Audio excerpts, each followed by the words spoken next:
It's the Blues Rock Show with Pete Francis and Willie Witten. Welcome to the Blues Rock Show. I'm Pete Francis, joined by Willie Witten. Make sure to hit that subscribe button and the notification bell. We've got a lot of new content coming your way, a lot of new videos. And now that concerts and festivals are starting to pop back up, expect a lot more video content from us. So definitely make sure to hit that subscribe button and the notification bell so you get all the latest videos. Willie, we're going to kick things off this week talking about the Black Keys. They've got a new album coming out, Delta Kream. It's a blues covers album. What's your thoughts on that, Willie? I think it's a nice change of pace for them. I've always been a pretty big fan of Dan Auerbach. I've seen him live a couple of times. I like the way he plays guitar. I like the riff-based rock. I like his sort of vintage vibe that he brings along with his bandmate, Patrick Carney. Having said that, I think some of their stuff of late has been a little bit rote.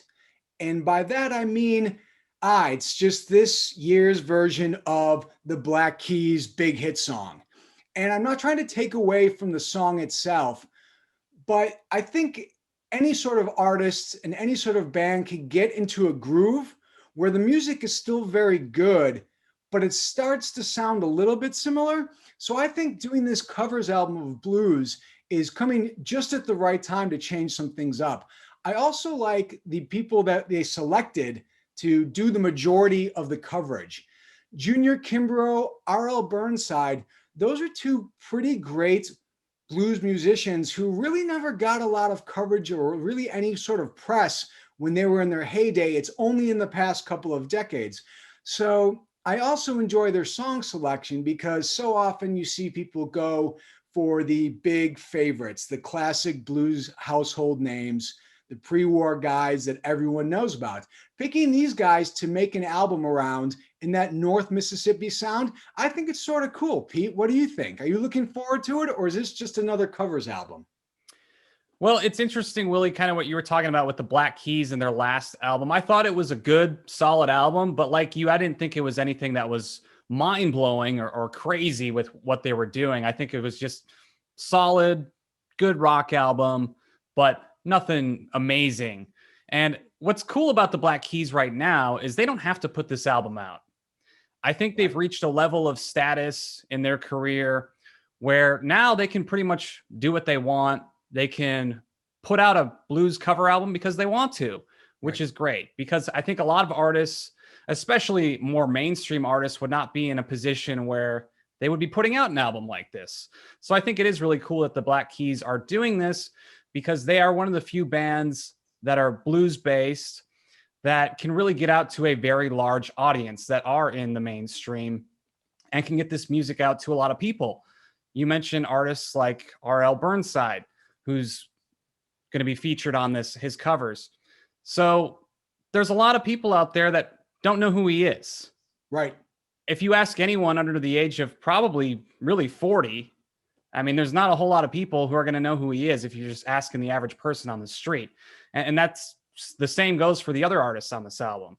So I think that's one of the cool things is they get to do these covers and they get to expose this music and these artists to a lot of people who probably aren't really familiar with them. And a lot of people enjoy the Black Keys. So I think they'll probably like a lot of the music on this album. And to them, a lot of these tracks are going to be new and fresh. Right. Most of the people hearing this aren't going to have heard these covers before. Right. So that's one of the cool things. And we discussed covers in a previous episode. And this is one of the cool things about covers is when you cover artists like this, a lot of people, they're never going to heard the original song. Right. So to them, it's still completely new. It's completely fresh. And that's the great thing, is they're bringing this music to a lot of people who wouldn't hear it otherwise, Willie. And I think when we speak about the Black Keys, they're one of those bands where, as much as I like the power duo in this case, as much as I enjoy the original lineup and the original idea, I sort of tend to like their off-kilter projects a little bit better. My favorite incarnation of, when I say the Black Keys, in this case, I'm talking about Dan Auerbach, but I'm not trying to dismiss the input of Patrick Carney. But one of my favorite versions of the Dan Auerbach guitar experience was when he did the collaboration with Dr. John a few years back. I thought that was just awesome. So in general, I like the Black Keys stepping out of the Black Keys mode and doing something a little different. Yeah, I think it kind of spices things up a little bit. And again, a lot of people are going to hear stuff that they haven't heard before. I think this is a situation where really everyone wins. Yeah. So obviously the Black Keys, known as kind of a blues rock band and a rock band, and kind of one of the few mainstream sort of rock acts out there today. But Willie, right now, if you look at the year of 2021, this has really been kind of the year of rock so far. There's a lot of really good rock albums coming out. You've got Greta Van Fleet released their album. Dirty Honey just released their debut album. You had the Smith Kotzen album. So you got a lot of stuff coming out. Is 2021 the year of rock, Willie? I don't know. That's a hard prediction to make, especially considering the trajectory that rock and blues rock and rock and roll in general has had, which is a smaller and smaller market share. I think certainly the first offerings of this year have been really solid. They really have really dug into some new sounds. There's some new bands. There's some bands that have gotten even just that much bigger. I think that some of 2021 will have some of that leftover from 2020 that never really happened. People who actually weren't able to put on tours or concerts. I think there's going to be a lot of stuff in that regard as well. Will it be the year of rock? I think maybe the best chance for that happening is because after a year like 2020, you have such a shakeup. So because things have been all shook up and people are sort of wandering around, really just sort of coming out of their shells, I think that that's an opportunity where rock can maybe step in, regain some of that market share. I think that one of the things that rock has always done is they've tended to be very concert focused, and album and concerts together. I think you're going to have people who are really foaming at the mouth to go to shows. And I still think of a lot of genres. I think rock and rolls, like they tend to be the best shows, because when we're talking about pop music or rap music, I think so much of it now is centered on marketing, music videos, even more social media than maybe rock and roll. It's more of an entertainment show specifically than about the music and playing. Exactly. And I think people want that right now. I think people have had more than enough of things they can see on social media or marketing or branding. So I think that rock has that advantage on some other genres, is that it is best live and in concert. And I think people are going to want to do that. But Pete, is it the year of rock? You know, they say that the trend is your friend. I don't want to make any bold claims that all of a sudden rock and roll is back and it's going to be the biggest category again. I don't think we're there yet. Yeah, I would agree with you, Willie. I don't think it's necessarily the year of rock just yet, but I think with the albums coming out this year and the albums that have already come out this year, there's certainly rock as a genre is taking a nice step in 2021 and getting back out there, because you are having releases from the heavy hitters in the genre. Right. We talk about Richie Kotzen a lot being so prolific. I mean, the guy just puts out album after album after album every single year. Right. And then he teams up with Adrian Smith to release the Smith Kotzen album. And both of us have heard that album, and we both think it's one of the best, and it's going to go down as one of the best albums released in 2021. And that album came out in March. Then you've got the Greta Van Fleet album, and that's obviously doing very well as far as rock bands today. I mean, they're as mainstream as it gets for this genre. They're getting out there. They're bringing in a lot of new people. Dirty Honey releasing their debut album. They're seeing a lot of success, especially for an independent band. They're getting out there. And I think it's really positive for this music as a whole that a lot of this stuff is coming out around the same time. And I think that's really going to help a lot of these artists and a lot of their fans kind of discover the other artists who are making this music and coming out right now. So you've got those three albums that came out. There's another album coming out in May from a band that was actually featured on the Blues Rock Review album sampler that just came out. You can get that free download at bluesrockreview.com, called The Damn Truth. And they're out of Montreal, Canada. And if you have not heard this band, go check them out. Download the track that's on the Blues Rock Review album sampler, volume 12. This Is Who We Are Now is the name of the track. this band is fantastic. And they've been around for a while. And it's kind of crazy. And I'm a little embarrassed that I hadn't heard of them before. But yeah, now I've been listening to their new album and it's not out yet. But yeah, it's definitely great. The singer reminds me a little bit of Beth Hart. She's got this really raw powerhouse vocals, and it's just really killer stuff. So that's another band that has an album coming out this year that's really great. You've got Rival Sons has been in the studio. I think their new album is going to be coming out at some point this year. So you've got a lot of stuff coming out in 2021.